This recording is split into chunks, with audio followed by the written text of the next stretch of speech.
regardez, on est rassuré. Vous pouvez solution de télécommande, installez-vous confortablement dans vos fauteuils. Vous avez une semaine très chargée. Maman, so can away. When kiss up on a morning, hey, my bolingo na landa kie. Déjà.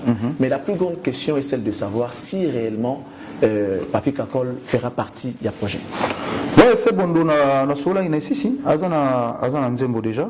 Tout cela est à partir des États-Unis. On a fait un bon séjour dans un phénomène où on sonne les grands prêtres. C'est un bon séjour. Papi Kakol pas dans Nzembo. Toujours nous enregistré dans Nzembo il y a Babi. Où tout ça lui c'est la Nikon Kai. Le boss double boss. Donc Nikon Kai na PC moté ça dans la biso. Donc il le foyer une semaine où Babi. Et puis comme ils vont presque le roi Marquis to imbagné à Paris. Mais l'alias de Mingongo to imbagné à Paris. Serge Mabiala to imbagné à Paris. On a zolinga vraiment le Gnabiso est beau. Avec sa belle voix, à Tchamo empreinte moi, je pense qu'ils allaient tout. Il est à Nzembo pour intervenir. On va voir comment ça. Mais il y a une nouvelle recrue par rapport à projet qui est à Limbonda. Je ne sais pas ce qui est à Limbonda. Il est pas dans le projet. Il faut quand même rappeler qu'il y a Nzembo bien depuis maison. Ah oui, il y a un projet, on a 4 projets. Mais il y a bien. On a pas assez retrouvé quoi. C'est quoi l'idée en fait? L'idée en fait ezali lelo tant au tambola ka tozana ba fanoyo oyo mitema na bango ezoka jusqu'aujourd'hui. D'accord. Oyo ba tikala en fait na sentiment on a ndenge ba yoka. Na ba pourquoi pas ceux qui na ko intéressé ba ndeko nanga to mekato hein to sala moi quelque chose mo pour na ko laver moi ba pota wana oyo tika na mitema ya bato. Alors il y a un moment où contacter bande konangai tout temps bill pe to embaye déjà makito sentengo ko dibende et c'est le scrum plus Poutine donc nzembo na sous canon ya osaranate na na onde yango wana ça c'est fort on a lobi boulot na ba projet na avant o ba bouf mutu mo abimi yango Cactus. Bagouloise. Mot d'ordre. Voilà. Mot d'ordre, on a Cactus télévision. Pour Bango Baza deux fois. Baza partout dans le monde. En Australie, en Afrique du Sud, en Wapi. Baya, qu'on s'abonne à Cactus télévision. Où il y a Charlie Prince. Dans le 97, Baobenga yo, Baobenga. Fallait Babenga. J'étais que. À l'époque, on a 97, surtout bien Nazalega Ngamot. Le plus jeune. Le plus jeune. Dans le plus jeune, il y a le plus jeune artiste est talentueux. Voilà, donc j'étais que moi-même. Souka Nzembo, regarde-moi. Ouais. Utiliser à FNI. Voilà. Les a fêté, vois. Ah. Oui, les a fêté. Vois, on a peine. Ah, non. Les a fêté. Les a fêté. Intéresse tes l'homme souté. Tes a voix.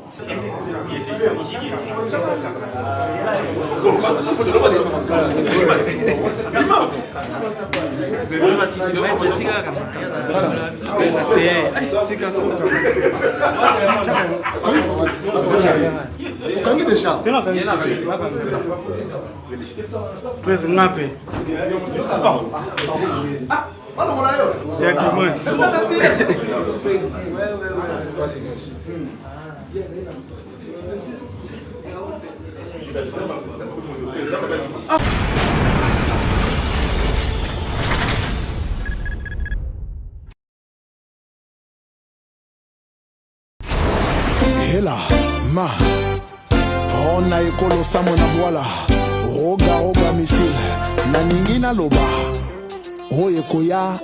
Messieurs, dames, merci beaucoup de nous choisir. Merci de choisir la RTVS 1. Nous sommes très heureux de vous savoir très nombreux pour les comptes de cette grande émission culturelle qui est Impression.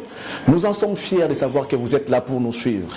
Alors, je vous rappelle que votre choix est judicieux. Vous avez certainement vu partout sur les réseaux sociaux, on a posté qu'on allait recevoir le padre, El Padrino, Mr. Lova Lova, Bilanga Loyembo, Motoyambo, qui est Ferrego, mesdames, messieurs.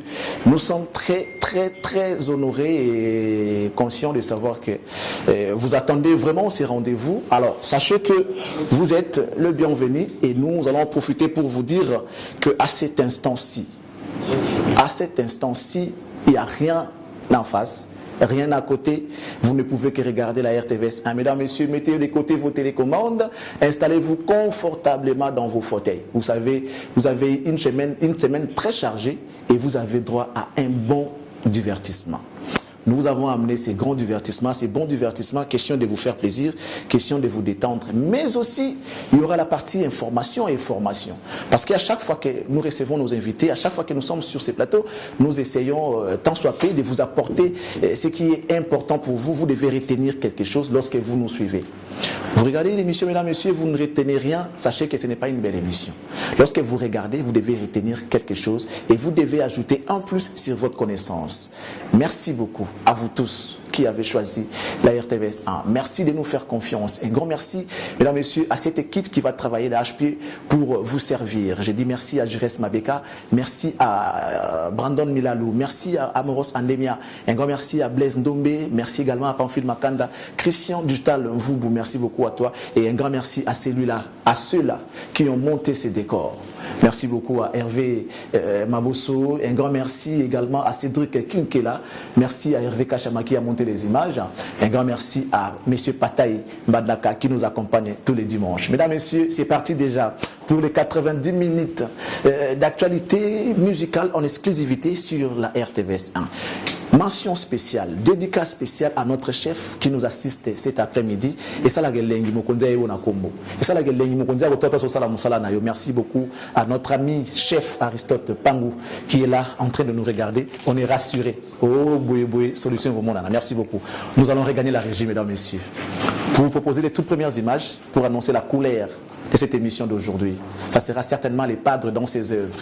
Et ça pourra vous rappeler cet instant merveilleux où vous avez passé à travers cette belle musique de Ferrego. Effectivement, on va le recevoir déjà. Pour la plaisir d'inviter quoi. Il est grand, il est tellement grand. Mesdames, messieurs, je ne suis que le Jean-Baptiste qui annonce l'arrivée de Jésus. Pas Jésus-Christ, mais c'est le Jésus des nuances de ces jours ici. Jean-Baptiste et Charlie Prince annoncent l'arrivée et l'entrée de Jésus. Je suis la voix qui crie dans le désert, qui annonce l'arrivée de celui-là qui sait faire son travail. Les grands chanteurs de tous les temps. Je dis bien les grands chanteurs de tous les temps, qui est Jésus des nuances. Je ne serai même pas en mesure de délier les chaussures, les lacets de ces chaussures, mesdames et messieurs. Aujourd'hui, rien qu'aujourd'hui, les locaralobité, nous allons nous lever. Et là où vous êtes, je sais que vous avez applaudi parce que Jésus, que Jean-Baptiste annonce, va faire son entrée. Moi, je ne suis que le Jean-Baptiste qui annonce l'arrivée de Jésus. Pas Jésus de la Bible, mais Jésus de nuances. Il est là, Ferrego, là, Jésus de nuances. Bienvenue. Merci. Nous sommes très contents. Il y a Osana Jésus de nuances. Comme je l'ai toujours dit, je suis les Jean-Baptiste qui annoncent Messie, qui annonce Jésus de nuances. Je l'annonce toujours.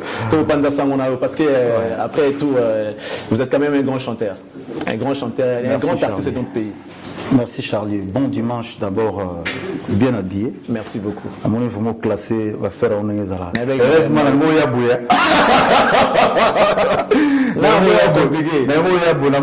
Classé vraiment. Bon dimanche à tout le monde. Ça fait longtemps. Ça fait très longtemps. On a le canal de télévision, ça fait vraiment longtemps. Oui. Et l'équipe n'a pas Mikolo. Non, mais surtout honoré la présence Nayo. Et surtout lorsqu'on est considéré par les artistes, et ça fait plaisir. Ça prouve que moi, réciprocité, et nous, on ne peut qu'être honorés parce que lorsqu'on a annoncé, les spots étaient passés sur la RTVS 1, chef Nanga Balobi, et au Salam Sengo, comme on a Jésus des nuances dans le plateau RTVS 1, parce que ça fait longtemps. Ça fait longtemps. Alors, bienvenue. Bienvenue. Nous allons ouvrir, mesdames, messieurs, c'est parti pour le jeu des questions-réponses avec l'artiste. Nous allons commencer par cette question qui me vient en tête. Nabomba tellement, Nabomba question au Makassi, et ça l'a passé, parce que nous sommes Congolais. Je vous ai suivi en Côte d'Ivoire. L'émission Moro Oloba, des fois, au regretara à cause de Congolais. Ouais, bon, déjà, ce qui Naloba Kango, en fait, l'élo, Internet Nabiso, je pense toujours ça les langues vraiment bien pensées. Ok. Toujours ça les langues bien pensées parce que au moins le long de tout ça là musala, c'est vrai. Biso artistes, on a besoin de critique. On a besoin de critique pour nous évoluer, pour nous changer.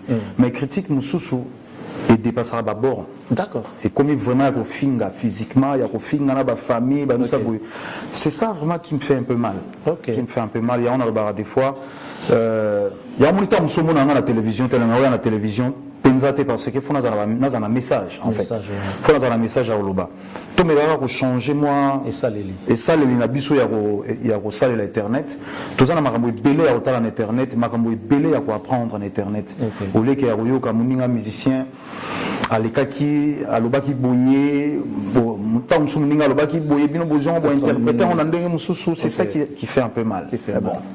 On est congolais, on n'a pas de choix. On n'a pas de choix. Et ça n'a pas si franchement, on a dit sur la Liban, tout le monde a TV. Non, mais on a eu la réponse et on comprend, en tout cas, on comprend. On va demander à nous et nos amis de pouvoir changer un peu la façon de faire les choses. Et c'est alors, Ferregola, on va rentrer dans le vif du sujet. Après, on voit étincellement comme une flamme. Apparition médiatique, il y a Ferregola. Ah oui, hein, jeune leader, tigre, jeune leader. Non, en tout cas, Nagolo Banin. Tout ça, les collaborations, il y a Kitoko tellement. Et Nzembo Liboso, quand on a tindé là qui a le baki, en tout cas, vraiment, on a eu Jésus des nuances. Il faut le remorobouer. Donc, Natala qui vraiment le nini. Parce que c'est un grand artiste, Petit Nabiso, à Mba Kitoko. On a eu Mba Kitoko parce que na banda Holanda déjà depuis, hein. On a Holanda depuis, Azana Banina Bango, Sala, on a Koko, na Bango. Na Yebi qui na Yebi Azana voix bien. Et on a Yembi Souka. Ayembi la Jésus de Nias Souka. Donc tout ça, les morceaux moko, to Yembi, et ça morceaux moko donc to Yemba et Peto Torubina. Ayembi tellement bien. Et bon, on a eu na rôle battu. On a vraiment satisfait. Mais ce qui est bizarre, satisfait. Au Ponipega, Maïka, comme arrangeur, il y a non, et coïncida qui n'a pas essayé de me bon dimanche à mon grand frère Maïka Mnan. Et coïncida qui joue Bisoto Yaki, il fallait travailler dans petite sœur Nabiso Moko, sa petite sœur, il y a sœur Nabiso Barbara Kanan. Donc il fallait pas travailler. Donc quoi, toi qui moi urgent. To senga ki na kulu to ameka otika la biso mwata izo biso mwata mingi te biso ça va travailler et puis on travaille en terre ça va poster ça voilà ça lève à 3 heures de temps on a travaillé que pour 3 heures c'est bon 3 heures on a programmation ko yemba bina non to yembi pendant 3 heures de temps mais si c'était le cas pourquoi les albums prennent-ils beaucoup de temps pour bima ce ko yemba bina ngo lobi on a que non yembi 3 heures de temps ka boyebi na bino non en fait album ils aura temps pour bima. C'est long, ça dépend de mon travail. Mon nzembo, sali nzembo, aux analytos, il y a un moté fou, batubayoka. Les sont de tout travail. Alors, tout le monde va se donner à parler, aux autres travailler, boyer. Nzembo, sur le salon, il faut na yoka plusieurs fois. Il faut na yoka plusieurs fois. On a la soupe, on a améliorer, pardon. Donc, nzembo, monsieur Zali. Naïmba au fur et à mesure, nazo yoka, nazo soit sous baïdé, nazo baïdé, ti, nazo na koki.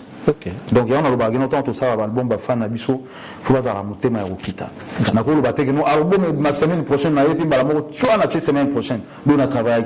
Donc, l'album, ils auront vraiment temps, surtout on travaille sur les projets à 2 albums. Donc, ils auront vraiment temps pour nous. Tout le temps, on a un album qui sing again, on a un album qui comédie, on a un album qui plan vrai. Vraiment, les gars, il a bossé. Oui, moi-même j'en suis témoin parce que j'ai assisté à quelques séances. Je me dis que je ne peux pas faire de commentaires dès lors que l'album n'est pas encore sur le marché, mais je vous rassure parce que j'ai l'oreille, je vous rassure que tout ce que j'ai dit, et en attendant ma solo. Donc cet artiste a vraiment travaillé, vous pouvez faire confiance à cet artiste en rapport avec son travail, il ne blague pas des fois, même surtout Toyota là, il sera ça à boulot, vous la peine, vous la ti à vider vos solo là, vous êtes divers, mais c'est bien. Alors, le titre de cette chanson avec Inosbi, est-ce qu'ils ont vraiment déplumé en tout cas, vraiment déplumé. Non, ils ont vraiment yangoté. Mais c'est quoi cette histoire sur les réseaux sociaux? On a vu une affiche, Ferrego là et Inosbi déprimé. Non, voilà, en tout cas, oui,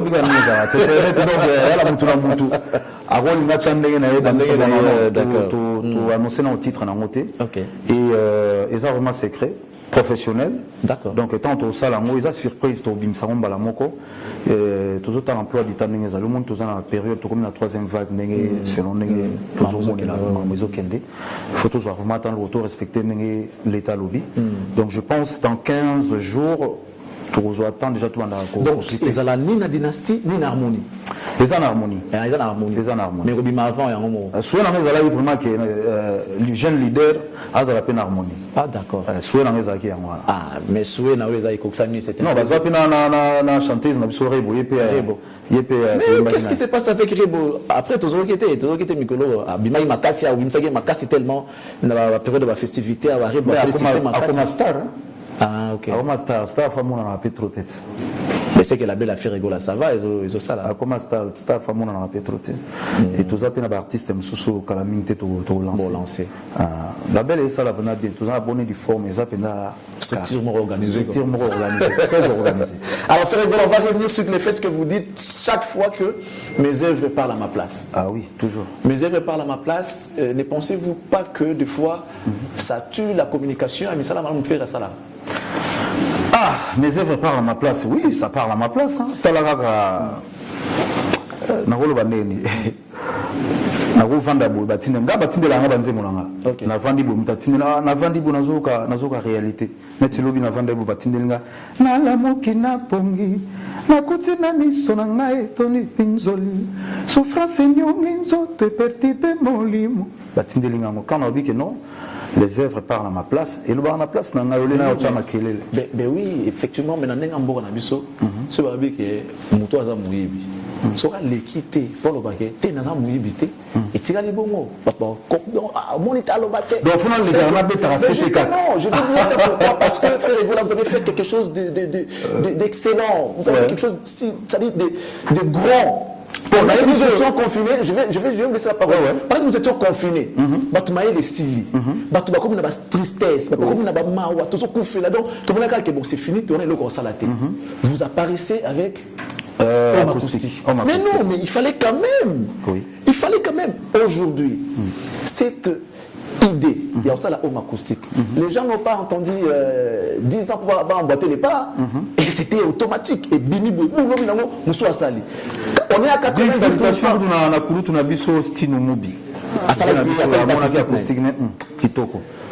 On est à 90% d'artistes qui ont emboîté les pas à Ferrego. Mais Ferrego Vandinayo, c'est quoi le monde ça l'appelle au côté. C'est-à-dire, il faut aller à la télévision. Mais c'est comme c'est le nom. Dans un avantage. Mais oui, mais comment?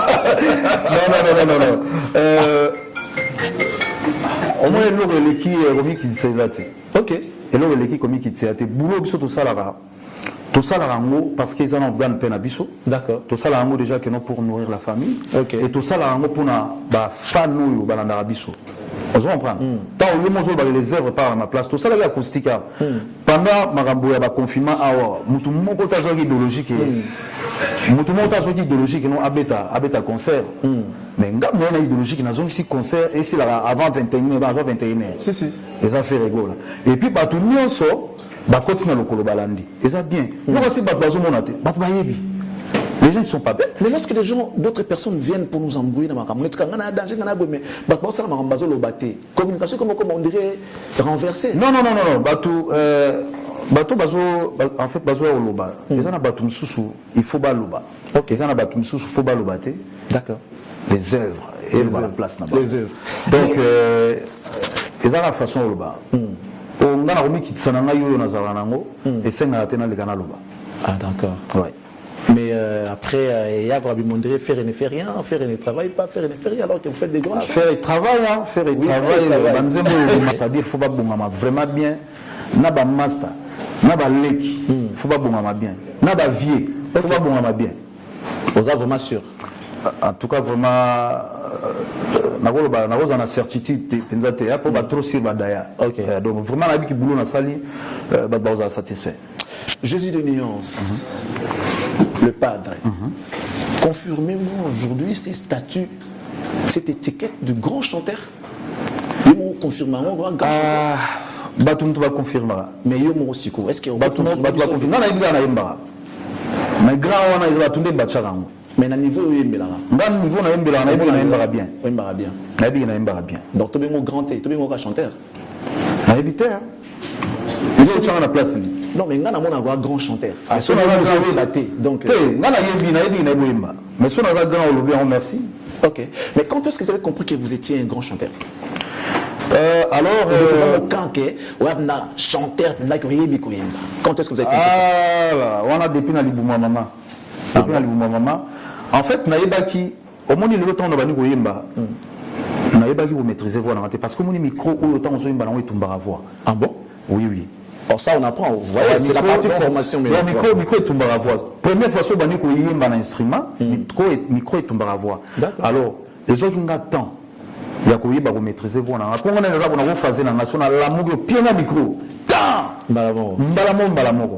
Donc nazwa tant sikoyo keno na s'inquiéter sur te pour na voix nanga et ya na buto ya na moyo na bika na otindika mais avant ils allaient tant ozoyemba voix kauki oyembi nzembo moko wala ba serwa tozana ba wenge sikoyo tant voix kauki na mota est-ce qu'il y a un mutu moko ta sala na makambo o ya rien OK na le boulot sur no mutu moko ka usanga ok rien ezaki voix ezo s'améliorer ezo tumba masikoyo tant na ko vanda dans la maison mais tant tondo yemba lokola neti tant oyoki mabia la tindiki côté wana oyoki noko lias a tindiki kuna oyoki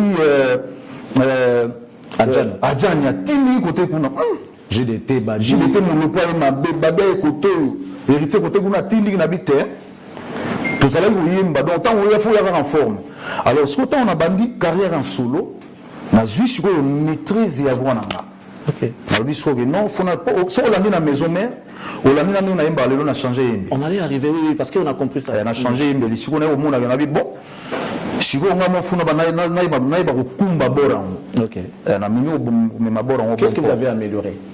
Ma façon de chanter. Avant tant aux yemba so bandi wemba na pression bala moko oyebe ce ko komelate mais ba yemba so na bana so na zo yemba dona na microte mais na douceur maleme ti na zo avant na zo tindika donc na zo maîtrise ya voix d'accord na zo maîtrise ya voix na donc na ko la souté donc na yebi que soki noki noto yo pour nous ezala mabe ko yemba hors gamme OK voix ko za na normalé ko cracher moi muke mais hors gamme des ala mabe. Donc, nous avons maîtrise à voix. Nous avons un studio une fois. Nous avons un arqué. Alors, ça la vocale. Arnaqué. Oui, c'est un bon chanteur foyer magazo matazo kita. Mais si ko na yebite so mtazana ti mtavoa likolo. Faut ça landene. Faut qu'il nega likolo. Non, mtavoa likolo en fait soki oza mtavoa likolo, il faut travailler ba voix yassé. OK. Parce que tout ça la raisa trémolo à likolo, gros ça la double voix, oye ba voix yassé na voix likolo. Soki oye mbaka likolo, yemba ba oye ça la deuxième voix, oye ça la limité, je pense pas est important. Donc un chanteur il faut apprendre ba voix presque tout parce que tout ça la toyimba na studio et ça l'absolu qu'il faut ça la ba harmo. OK. Oyembi voix tant on apprendre et puis au moins que vous allez satisfait ba voyez le nyonso ezana c'est ndaire moko naimba et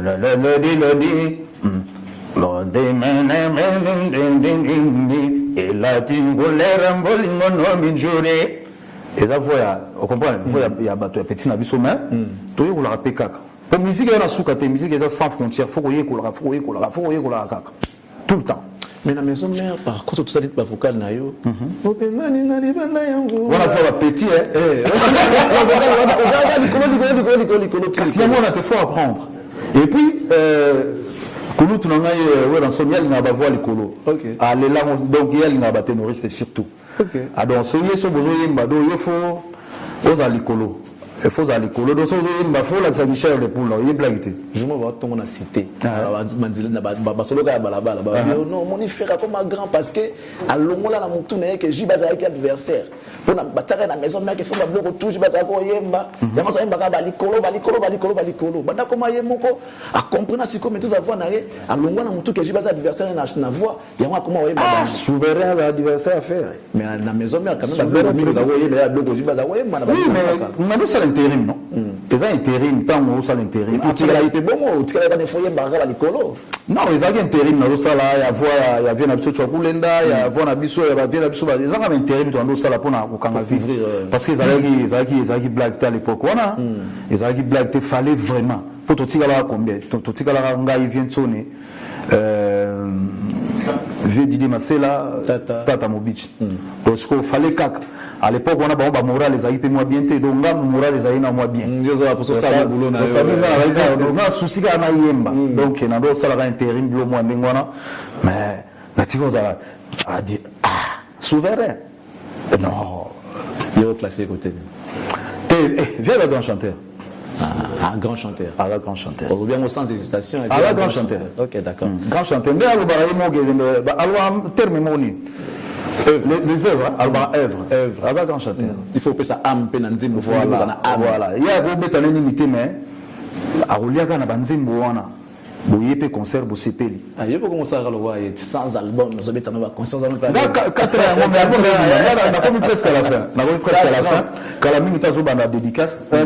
En fait, na lima vraiment album zo temps pourtant on bima, na zo temps na ngape na pemi ba bazo ba plan. Po ba rumba mo za wana ndena ba ke rumba trap. Exact na trap. OK. Exact na trap ya osana te donc ça dit on a changé de style quoi, on a changé de style. Mais ça va rumba. Mais comme il trappe. Et on est là, même tes détracteurs, tes adversaires, tes alliés qu'on dit que ça grand chanteur. Ça ils le disent. Mais pour nous, les talents seuls ne suffit pas. Si on dit au moment où on a un statut de grand chanteur, mais on a une définition de nous, mais il faut changer. Bon, il y a deux mains. Il y a même sous parce que là, il faut faire très attention. Tu dois être organisé. Ok. Ah oui. Au gros, mais tu n'es pas organisé. Et quand on passe à la télé, tu dois être organisé parce que tout le monde a mis ça sous la télévision, ça est grave en retard, mais il n'est pas organisé. Mais.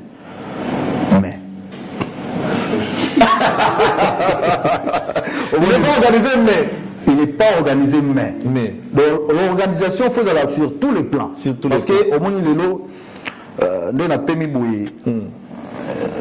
mais. On a permis de mais. Donc il faut organiser sur tous les plans. Nous avons vendu bouillie, nous avons organisé, nous avons VSR, nous avons liboso kuna. Ok. Vous comprenez? Faire un grand palais, il y a une chambre belée à y. Nous avons un monateur, mais ce que nous avons pas pour animer. Vous comprenez? L'organisation, tout ça là. Mais ça, nous avons sous. Aligné dans l'organiser dans le sous. Mais.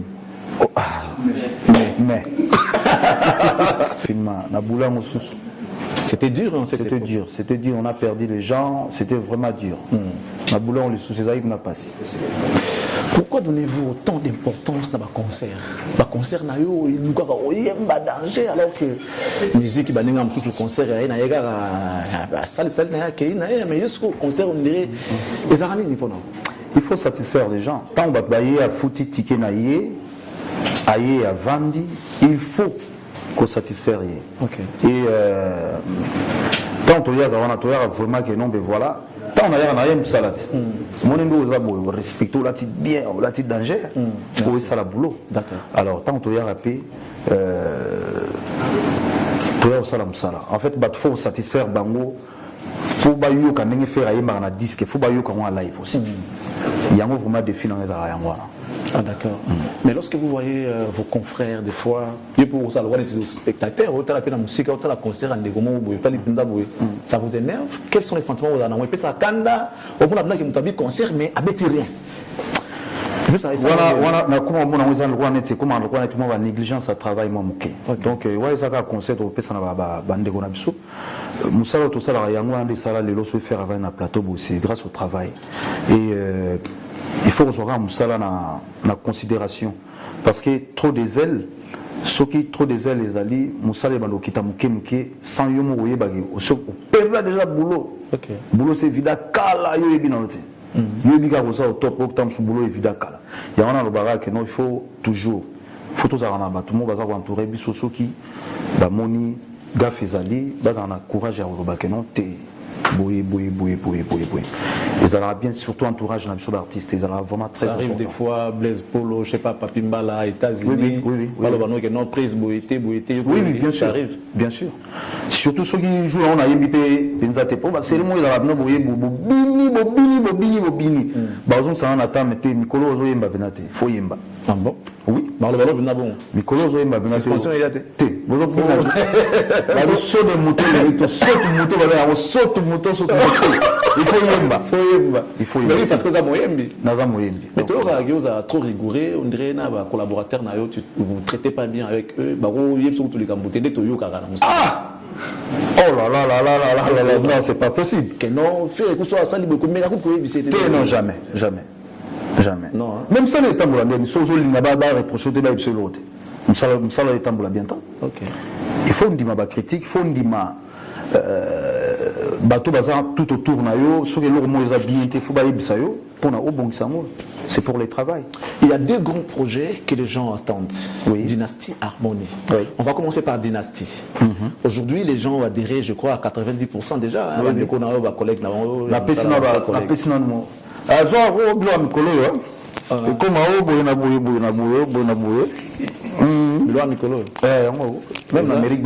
Amérique, et dans la mode, Molili. Hein? Mamba Molili? Il y a mode, il y a mode, oh, Molili en Dénico. mais il y a c'est-à-dire, au moins, ça n'a pas si trop, sa réputation, il y a battu et ça passe si trop. Mais avant tout, on a une dynastie entre nous. Image Nayo, hormis qu'on a un grand chanteur. Bana image Nayo, Cheta.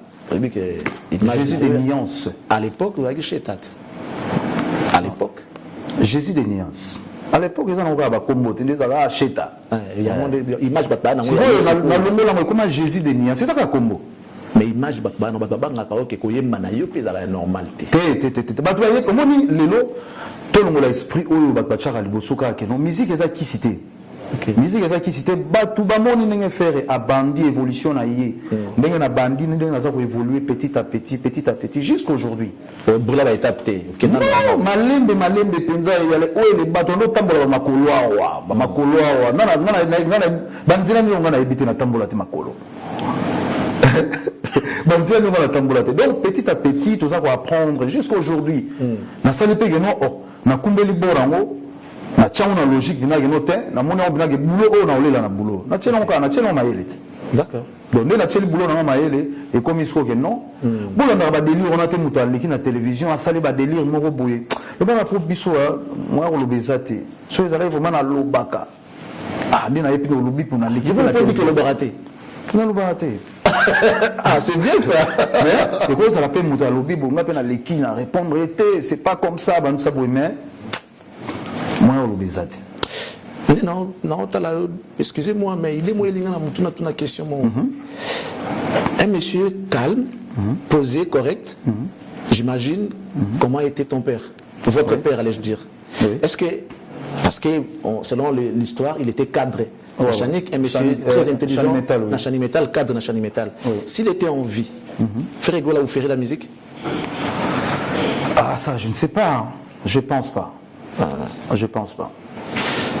Quelque part, je pense pas. Peu à son âme, mais bon, pour le bango, les malheurs des uns, c'est le bonheur des autres. Les lots, c'est vrai, Papa Kenda, c'est un malheur pour vous, mais pour nous, c'est un bonheur, parce que grâce à des parents. Jésus est niasse pour l'anima. Grâce à des parents, Jésus est niasse pour l'anima. Il paraît. Père Alig n'a pas vraiment guitariste, il paraît. Ah oui, selon non, mais bon, il paraît. Donc, et ça n'a encore la musique. En fait, moi je les ai sentis depuis mon enfance, quand je grandissais. Ma mère, quand elle m'envoyait, aller acheter même du coca, tout ça. Pendant Zelananga, si on a eu une musique, bando beta na bigogo pona ngo. Au télémi na télémi, tinzembo ici là. Oh là là. Tinzembo ici après la continue. Non, il y a beaucoup comme moto.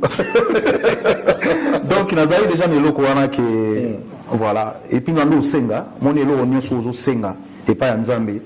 Je pense à Yoko Kisama. Et puis, dans le Bananzambe, un jour, Nzambe n'a pas la star. Un jour, faut Mayimba. Un jour, il faut est-ce que faut pas yoka ngapi ningi ba yoka ka yoka ba pepe kale banan ça ngapi un jour faut pas yoka ngabongo et puis Nzambe exauça souhait na ngai. Ah c'est bien. On va revenir maintenant sur Dynastie. C'était que pour détendre un peu l'atmosphère.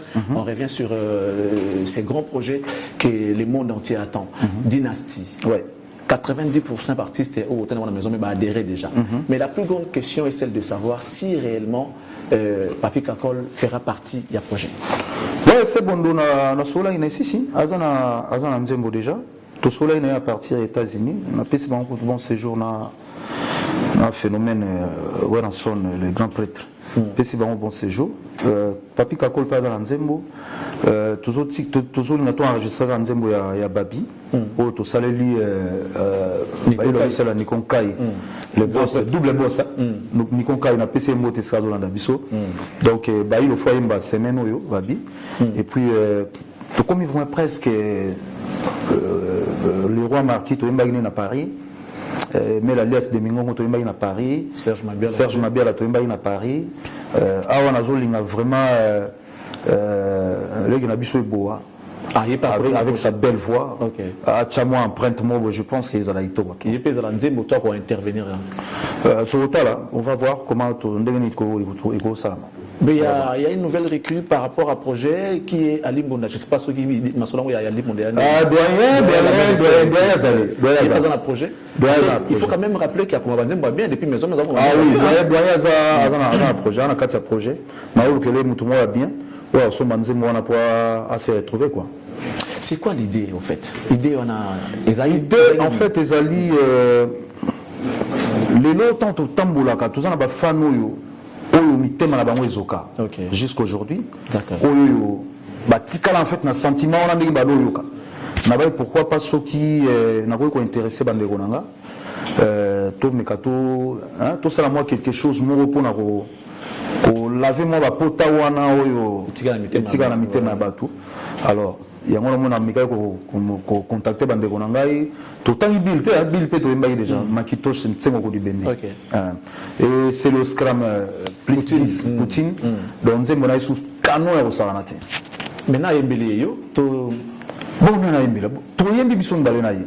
Ah d'accord. To yembi biso mbale nzembo wana bneza canon ya osaganate to zapena Michel Bass. Michel Bass Pazali.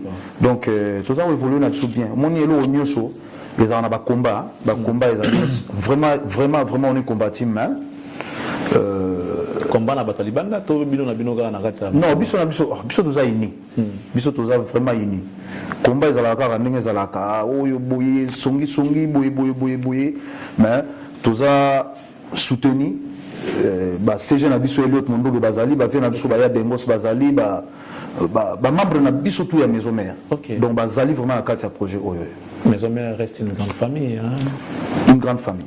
Alors comment vous avez négocié l'invitation à Papi Kakol? Ou bien Zaki demande na yeto Zaki invitation à l'EHPAD?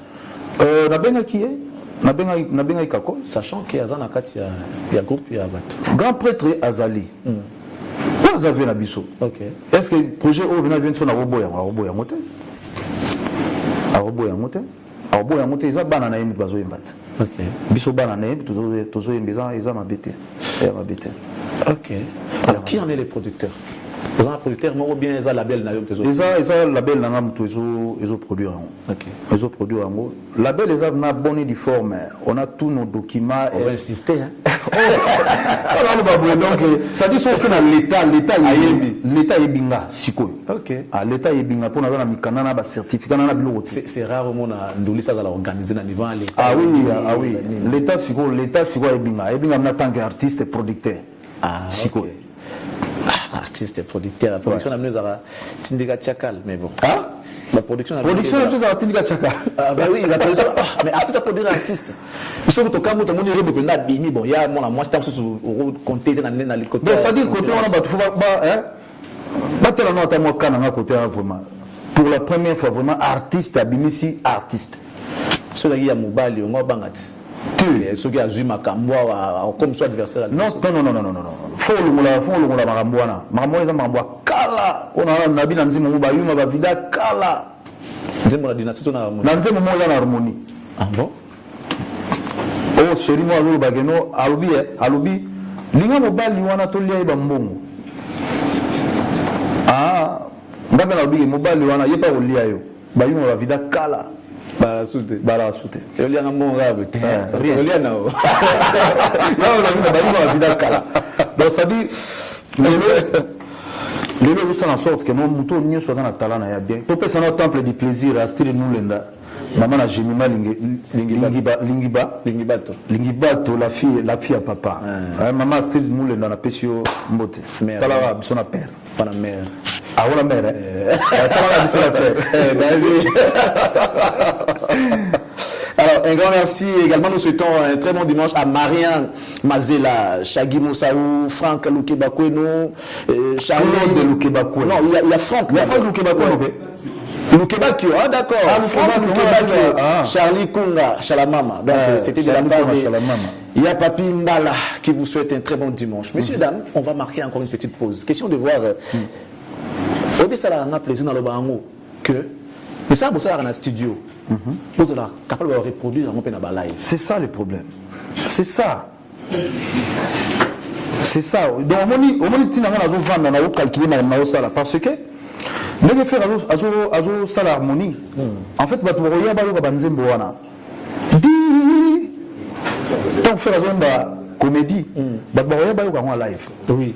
Après comme bon il y a un studio comme beauté il y a un studio donc il y a un faux ça la mabe botika va comportement wana oh si botika comportement ya nini ya ko yemba nengo na studio te to ko benga un peu moins escroquerie en quelque sorte moi je paye mon billet pour nana yoka nzembo na yoka ki la cassette et j'arrive sur le lieu et monsieur qui s'aventure sur le podium nazoyoka mambongo na kana ko yoka te et ça escroquerie.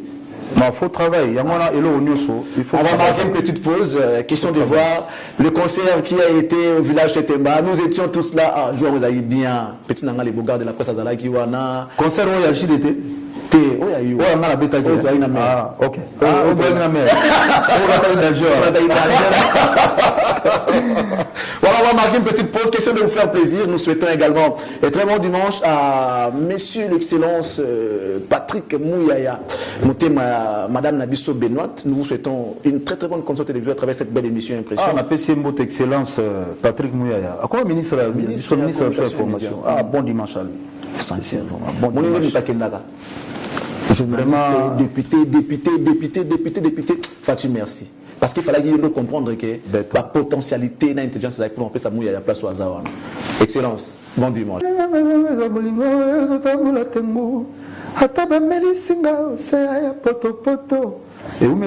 Oui. Laisse-moi te dire tout ce qu'elle m'a dit. Arrête de jouer la comédie. T'es pas négro comme les autres. Je suis pas ceux qui font semblant. Eh oh, je suis pas ceux qui font semblant. Je n'attends pas comme ils disent. Padre, tu es le meilleur. Ah, on a vu dans le on a vu ici, tout ça là-bas. Mais déjà, mais bon, j'en ai parlé avec Orsini Loumene une fois, Masro Norbetelo tout à l'heure. Le padre, musique au Yokenamo. Donc désormais, pour combien d'anniversaires là-bas, Games, non, on a l'ingé dans un cas, au moni lelo, na habité na beta lisolo pas collègue na moko, na zara na braza na Radisson, na pemara sa moi mon nele penaye. Abina faire et tu chantes très bien de rumba, mais est-ce que tu peux pas changer un peu là? Tu peux pas améliorer un peu? Donc on a continué à continuer à comprendre les lois na bino t'inquiète. D'ailleurs, parce qu'il y a la déjà projet depuis 2014, donc mais c'est presque à la fin déjà. Et toi améliorons encore, c'est ton commission au trap, ton commission au trap, rumba mais ton commission au trap, bah marionnette et ali. Mais si déjà trap existait quelque part, il y a une rumba baxi Nicolas trap comme une rumba trap. Donc Bah, on doit comparer on a trap on a mon sous.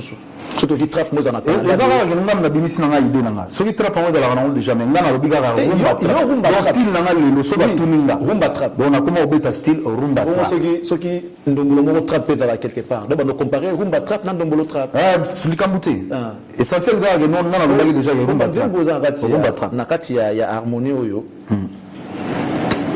Bon, et ça va qu'ils ont tout dans la tressie des années fois. Mais réponse dans tu satisfait dans monter. Ah bon? Ouais. Oui. Par exemple, Nzembo moi connais Nzembo Gims. Na style, na habité que na style. Oui. Bon, catégorie on a catégorie moko, na Nzembo wana. Na côté ba award. En tout cas na habité. Mais na habité na harmonie oyo na robeta. Empreinte ya rumba dans la quantité. Ok. Donc je pense bande on a besoin de la bêta la musique na bango ba bêta à 100% style na bango vraiment. D'accord. Parce que 100% obiso tozo bêta. Bango so ki bango ata lingala moko ezala te mais biso na lingala na kati. Donc ça dit les alliés vraiment nazo penser na ba fano ba linga communauté na ba communauté pe ya libanda.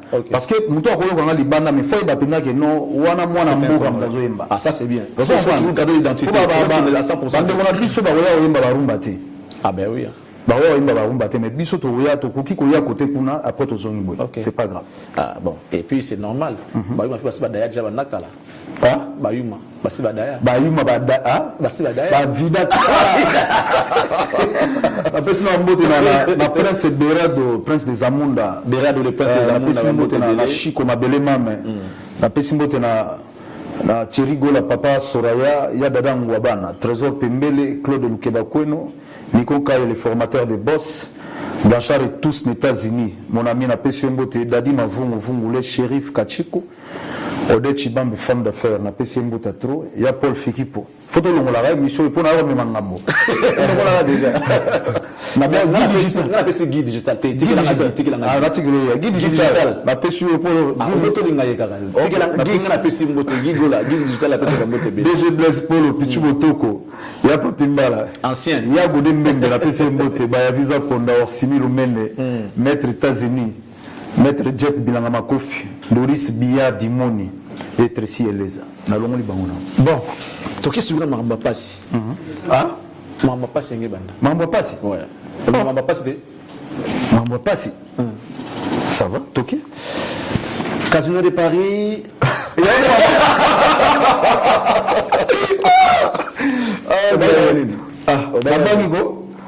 Casino de Paris. Le 7 novembre prochain, Casino de Paris. Oui. Avec quel répertoire Kaga Babeki. Non. Le 7 novembre, tu as déjà en harmonie, ils sont déjà sur le marché. Ah, quel plaisir. Tu as déjà en harmonie, ils sont sur le marché. Tu as la paix la dynastie. Donc, on a bouillé. Si on a zong, il faut avoir un collègue. Total affiche, total photo sur la photo bisotou. Photo d'ensemble, affiche, ouais. Et puis tout ça, stratégie totale à camp. On peut aider jamais point. Biso nyoso ego. Ok. Ndenge moko. Maramona vida kala, maramona. Bayuma vida kala. Bayuma vida kala. Les gens qui ont eu bimi boy. L'idée. Bon côté. Non. On est bêta en boulette. Le il le faut en esprit ouvert. L'esprit est vraiment très ouvert. Donc il y a collaboration on a Poutine bande on a nyonso ya wengedi on a za penza mutema ofungwama. Et ba collègue na ngai na invité ba on na Casino de Paris. Ah tika go. Tozana bango. Tika ba je. Si. Ba ba na kinto ba na poto. Biso nous presque tozana poto. Bill azara. Bill normalement fallait que les potos bila ba démarche nazo kene ye bila mo pa linga potote mabenega ya ngwala linga potote nazo ça ba démarche au kene babi peza babi États-Unis non ah oui babi ya potote ah OK donc biso so presque tout le monde a la difficulté ya okende mutute. Mesdames, Messieurs, je ne souhaiterais pas manquer ce grand événement le 7 novembre. Faites comme moi, achetez vos billets parce que ça sera du feu. Ça sera du feu. Il vient de l'école du feu et il reste le feu. Lui, c'est les padres, Jésus de Nuance. Le 7 novembre, retenez la date. Casino de Paris, cette salle dont l'histoire date de 1730.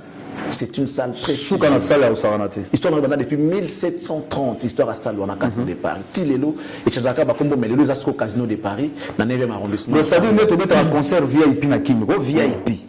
Parce que qu'on a tala billet à 180 euros.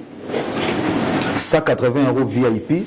La classe moyenne, ils allaient à 80 euros. Nous sabodo. Ça dit première fois artiste avait un concert VIP. Bien sûr. Et là concert en des à la raté que nous batubaï na non la kenda poto ti mona confirmé ngo yate mais yo ça so que ça. Au monde là. Eza solo. Au monde là. Ça peut être concert VIP na poto. Concert na beta. Concert VIP. Yo on a poto faut se former biso to yeba. Kasi yango na te. Mais bon maman sa mission à Mindele ba beta rapé wana parce que après moi je pense c'est ça Patrick Bruel Mutaobeta. Si je ne me trompe pas. Patrick Bruel Mutaobeta. Et là Jojo Moussa na pesio mbote na eza salle au Elvis Presley à beta yangwana et yozu honneur ya robeta wana ko batala ibona bobiki no fo artiste wana kaka ninga yembelaka je vais beaucoup la chance wana robeta kunate madilo azwate tabule grand prêtre TV bazwa chance robeta na salle wana ti voilà mais ça encore le voir na zali za le voir dans bazana o c'est très bien. Alors avec quel état d'esprit Ferregola? C'est-à-dire na bindenge na obete la musique wana te jusque là nous avons mais déjà à peu près idée parce que bateau baroya été à la concert moko et nous allons l'engina la historique parce que ça dit n'engue to imbela na ngoni nazo penser au moins orchestre wana nde to beta na ndenge to sala na regard de moi donc ça dit si mawana nyoso wana ezala ningwana donc ezala ndenge wana donc première fois parce que ngala j'inspire les kala donc ça dit to bomona bena gano tozo bina banzembo tozo mba banzembo yerba ezo bina mana banance nango OK donc ça dit na ebine na jour wana na ebité mais ozo mona te que ozo engager plus ba dépenses les gens va frère nani ya producteur to ezaba idée na faut salaire non angé non parce que so bengi ba orchestre wana ya symphonie wana bengi bato ko benga wana ko ela ba kopesa ba bi non ça dit ba producteur ba yebi pona nini ba chenga i place wana faut ezala ningo wana baïbi pour nani donc ça dit tu obeta concert wana faut à la mois différent les total ba concert ba massa na biso ba cher total ba concert ba massa na biso ba boys to men tout total ba ça dit faut représenter que je suis un chanteur donc ça dit faut na ba yoka vraiment chanteur mtazoimba. Et c'est bien, les images vont rester parce qu'avec le padre, les images restent toujours. Ouais. Ce qui nous fait plaisir, et là on va féliciter ton équipe, votre équipe, allais-je dire, parce qu'il y a des concerts qui passent inaperçus à partir de Moussoussou, la bêta qui met tout le monde à image. Mais à chaque concert, il y a fait, on voit toujours les images. Ce qui est très important et bien pour votre équipe managériale et l'équipe Noya Communication, bravo Nabango. Là on voit les DG qui dirigent l'équipe, Tracy Eleza, merci beaucoup. Guillaume Avakala va mettre États-Unis tout dans bureau il y a papu ancien en tout cas merci parce que ça m'a très bien contrairement à ce que les gens disent par rapport à entourage à faire mais je ne sais pas pour moi je suis pas mal entouré, je suis bien entouré et ça et combien quand même non faire entourage mais éviter faut monter dans l'entourage faut n'embrasser tout faire un manager naïe à Yamvita Azali à Bruxelles tous un assistant Azali Picas PM donc on est bien organisé tant au voyagera donc qui dans la équipe mobo tant au Zanzibar tous dans la équipe mobo to kinango to zongi to kene Guadeloupe dans la équipe mobo to kinango to zongi même si je suis à Kinshasa le DG Blaise Azana pour donc voilà et là on est sur une organisation on met et là on est tout en dessous de la maison mais tout ça la nuit, balbarague non son. Tout ça la nuit, tout met à danger son. Donc les Arabes sont déjà. Les Tarabiso. Oh les Arabes y a monté. Donc ça dit, tout ça l'effort on a pour nous ça va tout que nous on travaille. Mais bon, batum sous so bati kalana contexte voilà. C'est pas mal aussi. Bati kalana contexte on a mais nous on évolue quand même. On évolue, c'est très bien. On va revenir sur ce que les gens ont demandé parce que na minute tout bata et l'homme souhaité. Les gens les gens voudront savoir faire rigoler en dehors il y a musique. Pour ça la copie. En dehors il y a musique. Parce que ce totali bouzui artiste en termes il y a autres mona. Et comparer ça à la musique c'est comme si il y a la natin. Bon, je pense que c'est intelligence aussi. Hein. Intelligence. Là, tu as la ligne amie, moi, immobilier. Si. La ligne amie immobilier. Yo, Francine, il y a Tegela Yoda Super. Toi, Ça dit, nena vandi bo. Eza na ngo, nena vandi boye. Na si ça na 4 niveaux wana. Au moins, nous sommes la télévision, le colbablo va bien. Exactement, le bateau que nous, le roi na lati vers ça, si kana ketch nanga, na le belango. Non. Là, si ça na 4 niveaux oyo, na le sala. So na sili si à un moment, il faut le bablo va bien. Exactement, nous na na s'inventer la télévision tout ça. Na l'immobilier parce que musique est dans la haut et les bas. Donc c'est important. Il faut total rappeler lobby. Pour ne pas appeler ça respect, tout ça va musicien, mais tout ça a besoin de respect. Quand vous n'avez pas Moutou, ou bien vous avez un Moutou, c'est un monsieur. Mis à part son travail, c'est un monsieur. Parce que biso ba musicien, des fois, ba tumsu ba respecter ba musicien, te ba mona ba musicien nous on dirait baza ba et pourtant ba musicien mususu. Moi ba Alekio, ouais. Mais on a des problèmes. Pourquoi les gens n'ont pas monté sur le grand prêtre? Non, on a fait l'équipe de Moutango. C'est un exemple. Matolo aussi la tête en boca. Non, il y a boulot dans tout ça. Il y a boulot dans tout ça, mais il faut ça là on a bien. Ça là on a bien. Et puis si on n'est pas mouton avec respect. Ils ont respect de la réciproque. Ils ont réciproque. Quand on veut se respecter dans le cas, ils ont bien. Si on se respecte à rater, au moins ils ont respecté. Donc ils ont raté non. Et là, il y a commis qui s'est athée, mais tant que ça, ils ont pensé que lobby qui n'a lobby n'a pas fait à la bouille, lobby n'a pas fait à la bouille, lobby n'a pas fait à la bouille. Marque à où ça là déjà ma cop. Que nous on a bête à la guitare, bon on a beau sous paf. On a parking nous bakar et tout là t'es à bakar. Ça vous a maillé. Faut que vous ayez la vie. Marque à Ouz. Ah, Soda nana. Ah, Soda na yo. Soda. Ok. Avant ça, un million. Avec 5 millions de vies. Au fait, maman va vivre. Moi, je n'aime pas ça. On va revenir, mais pourquoi on a eu ma casse? On a eu en tant que musicien. Soda, moi, pour la musique, mais Soda, non. Marc Aouz, Soda. tant que tu as poto à Libousou. Oui, tant que tu as poto, on a ton voyage. À côté, monsieur Zalama, stress aux abats, Missé Bazali. Le seul mouton sur toqué poto, bon, Bazar, le seul était mis sous Bazali. Maman, on a mis avant tout le monde. Mais le seul mouton Nazar, pour nous, sur toqué. Vous avez sûr qu'il y a aussi. À cause de la Hollande, à cause de la Wapi, à cause de la Wapi. Vous avez besoin avec Kim. À Roya. Et puis, Azam Sala n'est pas sérieux. Et puis, Azam responsable. Il y a la majorité. Bazar est responsable. Bazar est mobile, va parler. Va vivre à l'ocola. On a besoin de la table sous la. Moutouma Salibiso donc. Ah, tam sous, tu as 5 cartons, Thomson. On a dit qu'il faut Kabola. On faut qu'il y ait une famille, il faut pas d'âme. Donc, c'est comme ça. Donc, moi, il y a un responsable. Bazar responsable, même guide digital, il n'a pas responsable. Donc il faut que vous soyez responsable pour le lobby au plus en avis. Parce que si vous êtes responsable de l'économie, vous allez avancer dans la vie. Tout fois, il y a l'économie, il y a vivre dans la vie. Voilà. On va prendre des questions en ordre dispersé. Je reviens sur la question, mais au répondre, tout le monde qui copie la musique parce qu'il y a besoin de la musique qui est la musique. Tout le monde a la question. Copie ça, tout le monde a la musique qui est télé, ça va. Ngaï, qu'est-ce que c'est un producteur?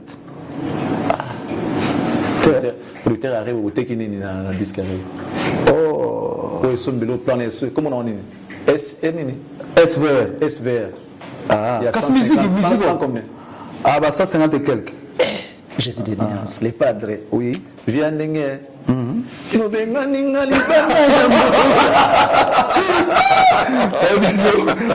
il faut placer la moto. Mettons dans le bandit, parler dans le nous les vider minuit. Et puis tu vider la minuit. Si on a comme ma victoire. On a comme ma victoire. Surtout, on a combien de vieux combien de vieux on a fait un côté, on a combien de ciment. Et puis combien on a beau quitter la victoire. Bon quitter la victoire. On quitte sur la victoire. Allez, on va nous prendre ça. On a minuit déjà, mon abat. Minuit. nama sana moto ndo tambola directeur papa ko parler ba 2h30 wana boye mo KTP faut le 4 sa bandal pour créer moi de non à kwanga. Donc voilà, c'est ça la vie. C'est ça la vie. Ça ne peut que donner de l'espoir à tous ceux-là qui voudront faire ces métiers comme Ferregola. Ne pensez pas que ceux-là qui ont un peu aujourd'hui, ils sont parachutés comme ça. Non, ils ont dit travailler dur, ils ont dit batailler pour arriver là où ils sont. Vous êtes journaliste et un jeune qui se bat, battez-vous avec beaucoup d'expérience, que vous allez réussir votre vie, mais en bien travaillant. Non.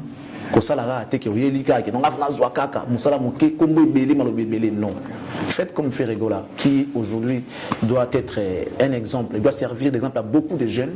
Abandi kaka lelo ninga comme patron teboye banda tout ça non abanda koye banda danger bandi maenam na musala nae et après a commis o a commis. On va regarder encore une fois ce que vous savez faire. Ça c'est mon coup de cœur. Regarde-moi. Et après on va en parler pour les sorts de cette chef-d'œuvre. D'accord. Mesdames et messieurs, on va prendre Regarde-moi pour le plaisir de tous ceux-là qui sont branchés devant leurs petits écrans pour nous suivre. Je vous rappelle que vous êtes en direct sur la RTVS1 et que cette émission est produite depuis Kinshasa, la capitale de la République démocratique du Congo. Mention spéciale, dédicace spéciale à Dadi Mavungule, sans oublier Pulchéri Souka, femme d'affaires. Je rappelle encore, j'insiste, je salue depuis les États-Unis. Maman présidente Bibi Chegoum, maman vice-présidente et puis maman présidente Fanta Fofana. Magui Wembo également, Bambo Tebele, à travers cette émission. Ça, c'est mon coup de cœur. Regarde-moi, belle inspiration. J'espère que depuis vos maisons, vous comprenez que je reçu l'artiste, au vrai sens du mot.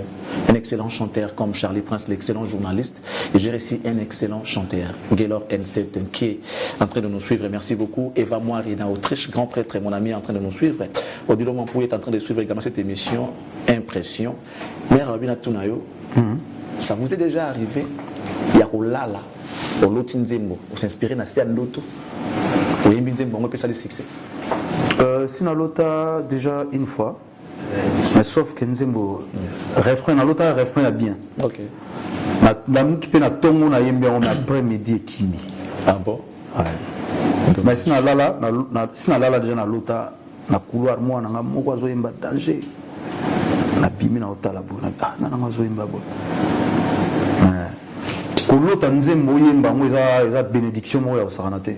OK. Na habité sur salama déjà pas na habité sur là un jour, je ne sais pas. Vous souhaiterez un jour y là? Bien sûr. Alors Jésus des Nuances, comment on est à l'aise mon papa Hervé, Jésus des Nuances, les padres, bien sûr. Les padres écoute bien. Les padres. Alors on va vous appeler les padres. Les padres. Est-ce que l'île la musique vous musique elle est sabino, en fait je parle de vous yo devant moi. Musique elle est sa yo toyo ou sa musique musique elle est sa musique elle est sa so na pemi boy bon ba VSR wana ba nino tout kasto so ma ona ndule ndule ndemu tout tala la tato uti Côte d'Ivoire brrr na créer yango et ndule mtu elle est sa ndule pendani mtu elle est sa donc tolère na ndule tolère na musique. Mais lorsque vous regardez Lelo,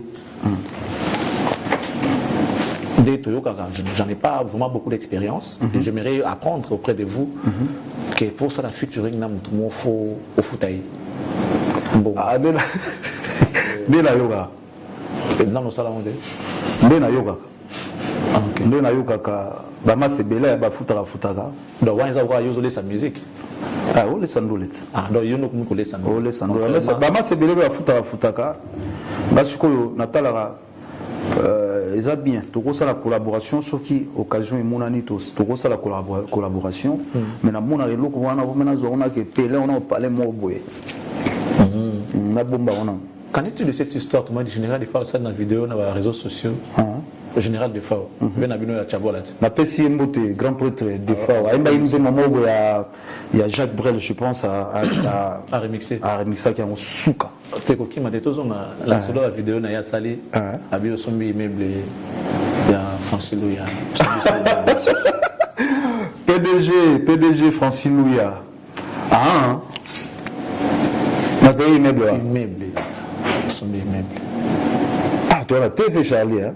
Mais il est qui n'a pas réseaux sociaux. Tu as la télévision. Il n'y a pas de pimbala. Nous, on a un côté. Toi, la je télévision. vais en vouloir, on a tes poses, il est qui n'a réseaux sociaux. Les amarabos, ça a un téléphone là-bas. Tu as la TV hein. Mais tout le monde, tout le monde, tout le monde, c'est un problème. Tu as eu la chantier, tu as monté la fallait battre la porte, banni, tout ça. À 4 niveaux, lobby, il y a un non, non, PDG Francine, il y a un away. Il y a un away. Il y a un away. Bref, Souka Nzembo, regarde-moi. Ouais. Utiliser un FNI. Voilà. Les a fait tes voix. Ah. Oui, les a fait tes voix dans la penza. Ah, non. Les a fait. Intéresse l'homme souté. Tes voix. Félicitations. Tel est le cas, félicitations. Est-ce que l'artiste Okolinga, l'engotambola normal, tu es là, Beki, otambola Beki? Vous avez un dérangement, tu as un monté, tu as un Beki? Ah, pourquoi? Rien. Rien? Donc, question tu es tourné. Pourquoi tu as un Beki? Si vous avez un choc, vous avez un problème, après, vous servez au tambour à la Beki, oui. Ok. Bonne réponse, merci beaucoup. Vous allez c'est pas possible. On appelle ce mot de la Lévi Paye. Lévi Paye, on appelle ce mot de la Jérès Zamba Papa dans l'INSEE, Bogard de la presse, Gouv les Gaulois, Yannick Kaboué. Donc voilà. Bossani Fiston Frappe. Ah, Fiston Frappe. Ah, Fiston Frappe. Comment ça a soutenu la balingue au minimum pourquoi? Peut-être on est aussi à l'émission. Ndena Lubakaka. Tika na misengla déjà pardon. Télévision et Kitisaka et Matisaka. OK. Donc ce moment ba côté msuna lobi mabe era ngolo. Non mais moi j'ai remarqué que depuis un certain temps ba entouré yo Makasi. Bato va vendre des bango moko sans appel, bah c'est mobilisé pour nous soutenir artistes. Pourquoi la motivation de bango années? En tout cas, on remercie bango beaucoup. Moni balbara les militaires précèdent la gloire. Et moni lo eleki komi kitsa les athées. Yawana lo bara soke loko ya lobezate. Je préfère mes terres. OK. Donc si j'ai rien à dire, je préfère mes terres, c'est mieux. Et Balbarata va combattre yo. Et sur une zambaza pour yo, je pense et silence n'en je pense le bar moins trop. D'accord. Et là le silence est raté. En 97, en 97, pour intervenir dans un franc congolais. Je me rappelle, Nathalie Kouloutou Nabsoma Azo est logé Ferré, c'est un excellent chanteur, mais il paraîtrait que tant que Babenga Kayo, il y a la sélection. Bamsouni Bazoua raté, c'est vrai, c'était comme ça?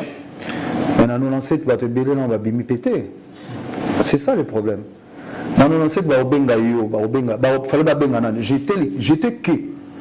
À l'époque, on a nos ancêtres, surtout bien les plus jeunes, dans les plus jeunes, il y a les plus jeunes artistes et talentueux. Voilà, donc j'étais que moi-même. Donc, on a oui, mais c'est une idée. Fra Congolais, yone osali elemboya inite. Fra Congolais, wechuko alama ya umungu. Elemboya bokati. Oui, je me souviens encore. On a 7. C'était bien ça. Ah ouais. C'est quoi?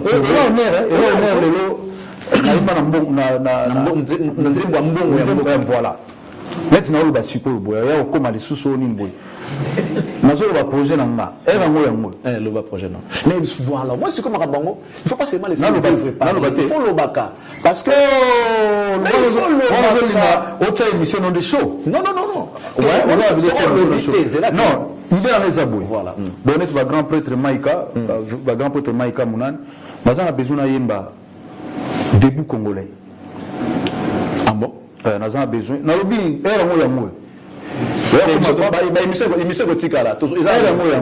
Donc, le gars là, faire les chanteurs congolais, congolais à moi en Mboka, nous avons besoin de namona tout le monde a yemba nzembo ya debout congolais hymne national on a besoin d'un hymne national on a aussi déjà na excellence Patrick Mouyaya ministre de l'Information information na sengi moté.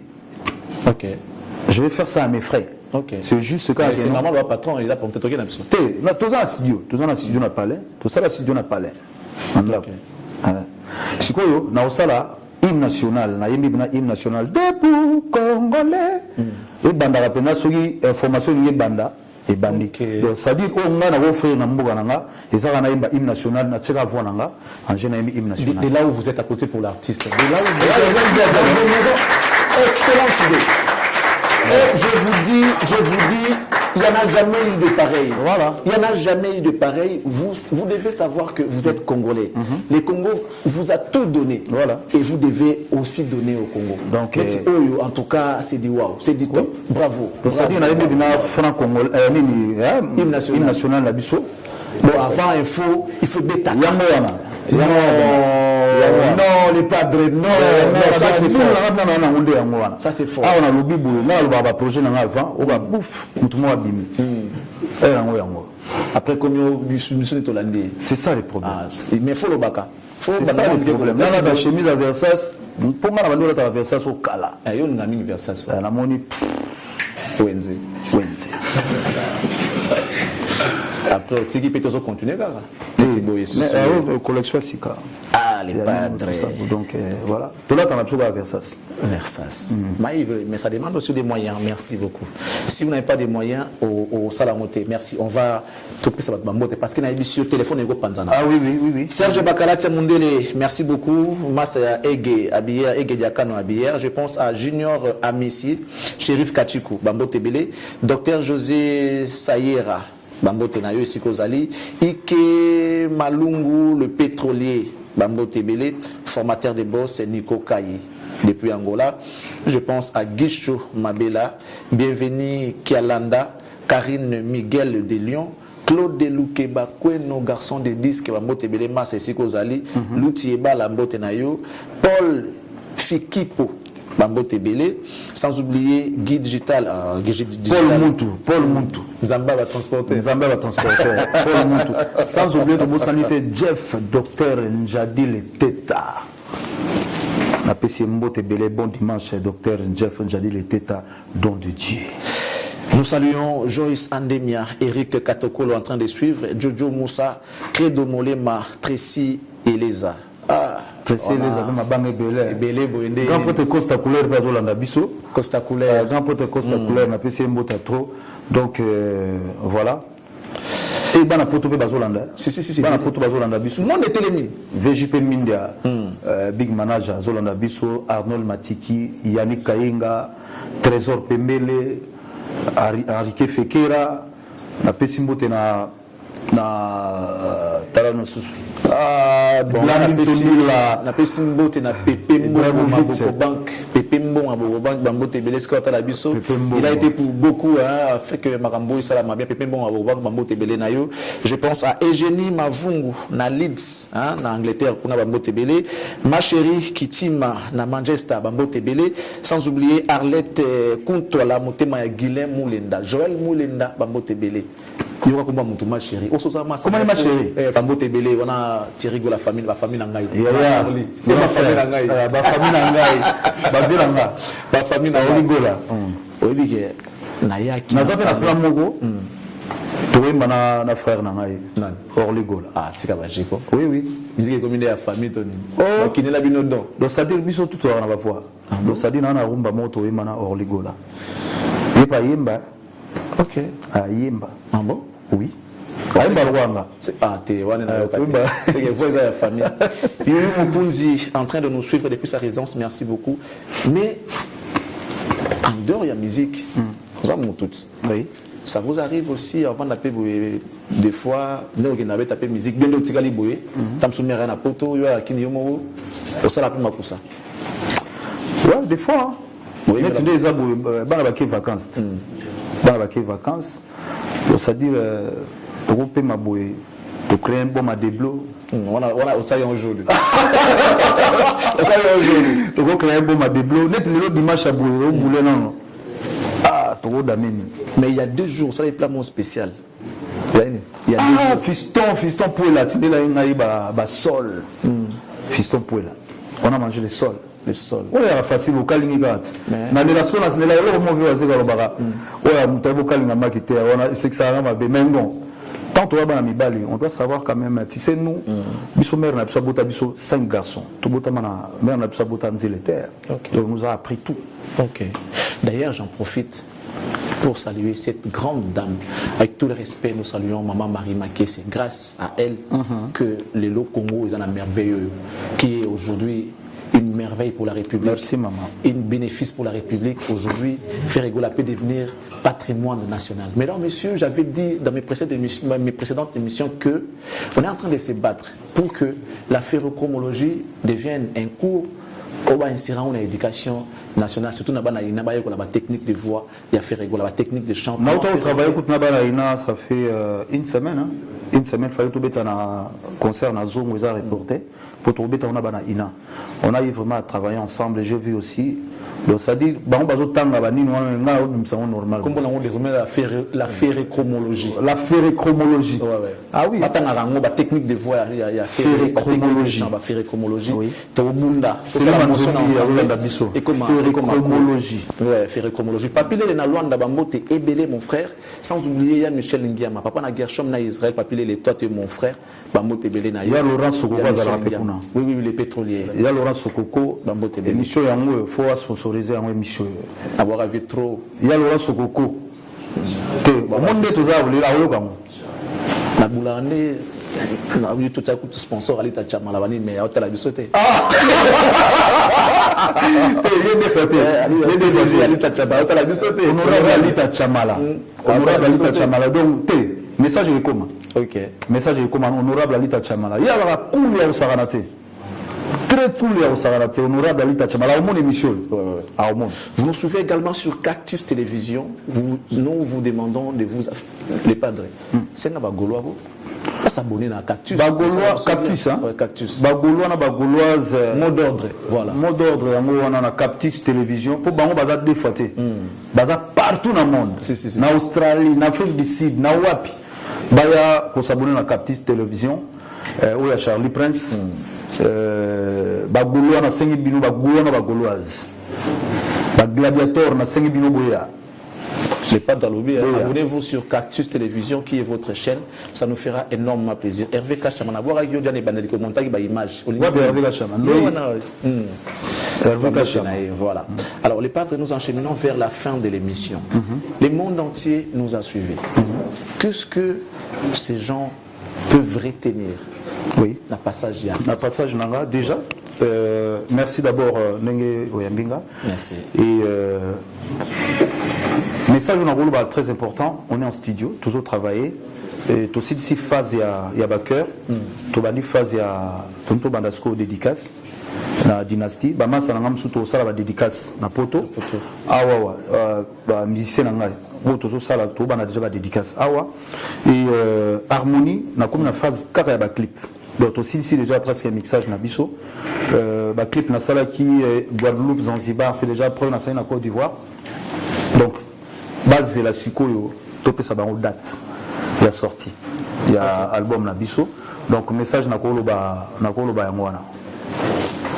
Ok. Alors, un grand merci. J'aimerais lancer un message. Surtout à Bandal, Kitambo, Lingwala partout. Pensez à Ndems Habillement. Ils en ont venu Kimbanza, numéro 5505. Allez-y chez les boss Nounou Ndembika pour la Kitoko, Bilamba ya Solo, Peya Poto. Donc, Ndems Habillement, pour Yambabino Bokende et Rosalabino. Plaisir. Merci beaucoup à tous ceux-là qui étaient branchés devant leurs petits écrans pour nous suivre. Nous enchaînons vers la fin de l'émission, à moins que l'artiste ait un tout dernier message à donner à ces mélomanes. Après, nous, on va les annoncer pour chuter. Eliki Tengue à Bruxelles, on a passé un beau tatro. Et on a passé un beau Batutu, un bon dimanche. Batutu Bazolanda Bisso, sans oublier le boss dit David de Mangaya, Mobali à Fanichi. napesi bango mbote ya trop napesi mon général Chico Chintambwe napesi mbote mingi donc mbote bon dimanche na batutu soto lobi soki nga na lobi mabe bolimbisanga mais so na lobi bien les padres. Alors ça n'est fini malheureusement les gens attendaient tellement cette émission. Tout ça me douter. Siko trop kabona volonté les padres. To na imamo eloko. Moi eloko. Après ce que ngana linga na tsozo imanga obina. Et ça bien. Tout est là. Elo ni na boyeba. Ah nati nini wa?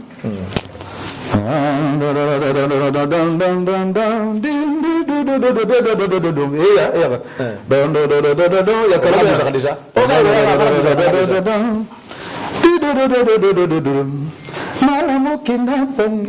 Makuti na miso na ngai etondi pinzoli souffrance enyongi nzoto epertibe molimo ezali ndoto te masolo te réalité ya vi nanga pasa bolingo neti zemi nani akotelema loba amemela yo bakwakomba ye peli moto aziki emei Elvis Sugar na Subway Nancy Basile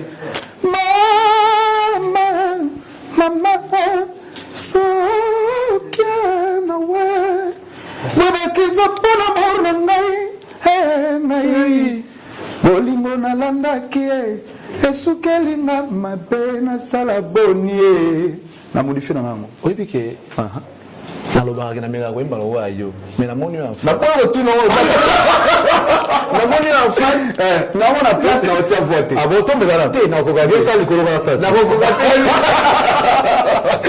bon dimanche merci ça a été pour nous un réel plaisir les padres merci de nous honorer cet après-midi nous vous disons merci. Mesdames, messieurs, le rendez-vous est pris pour le 7 novembre prochain Casino de Paris. En tout cas, attendez ces deux albums Harmonie Dynastie avant le concert du Casino de Paris. Un grand merci à toute l'équipe de Ferregola qui nous a aidés afin que l'artiste arrive ici. Bien. Un grand merci à mon équipe, merci à tout le monde, Pamphile Makanda, merci à vous tous, merci à Blaise Ndombe, Thierry Mabosso, Hervé Mabosso, merci beaucoup à toi. Un grand merci également à Christian Digital Mvubu, Amoros Andemia, Jures Mabeka, Brandon Milalou, Cédric Kinkela, les bougards de la presse, merci d'être là, mon confrère, merci beaucoup. Hervé Kachama, merci beaucoup à toi, merci à toute l'équipe de l'émission Impression. Au revoir et à la prochaine.